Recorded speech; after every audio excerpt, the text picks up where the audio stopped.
Welcome everyone. This is our webinar on smart data, open banking, open finance, and the EU's financial data access regulation. We'll be drawing on our EU and international markets expertise, and we have a good hour to get a feel for how industry and tech ecosystems are shaping up and what all this means for the people who use them. We could, of course, spend many hours separately on each of these areas, and no doubt we'll be coming back to some of these. But the idea today is really to start getting underneath some of the more recent developments surrounding finance, how it all fits together, and how it all starts with data. But is it just about getting access to financial data, or is it really about a whole lot more? So I'm sure many of you know, open banking was originally engineered by the PSD1 and PSD2, or the Payment Services Directives, and is effectively a blueprint for institutional data sharing, particularly in operationalizing APIs or the application programming interfaces between banks, fintechs, and their agreed trust frameworks.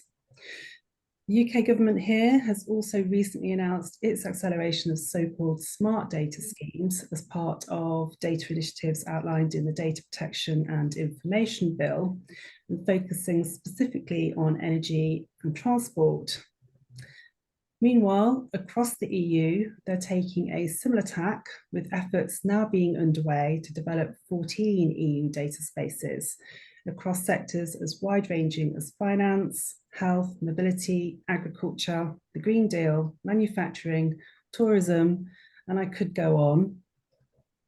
But coming back to finance, as the objectives of the FIDAR are to build customer trust in data sharing, and for financial institutions to safely share their data using high quality data standards and interfaces, what was first about unleashing the power of bank-held data for digitalizing payments, well, this is now being translated across into many other areas of finance, as well as into other sectors. So what we're really starting to see is an explosion in the end user benefits and digital services across every data, everywhere, all at once. So today I'm joined by a terrific panel of experts. We're going to start first with Simon Lyons, who is the Chief Strategy Officer from OB Connect, who'll be touching on how open banking has been evolving.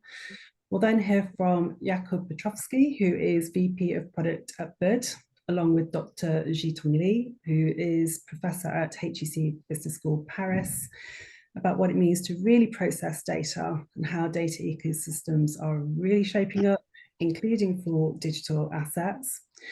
And we'll also hear from Marie Walker. Now, Marie is Radium's very own resident open futurist, and she will walk us through the key aspects of the FIDAR with a look across to Latin America. We'll have about 20 minutes to engage in panel discussion where we'll take your questions. But before we kick off, just a couple of housekeeping points. Just to remind you that we are recording the webinar, so if you don't want to be on camera, please keep your camera turned off. And secondly, I'll be attempting to use the spotlight for the speakers, so you will notice that your screens are dark, but I will bring everyone's camera back again for the Q&A. And don't forget to put all your comments, views, and questions into the chat so that we can pick through these for the panel. So let's get going, kicking off with Simon, and let's find out what's been happening in open banking.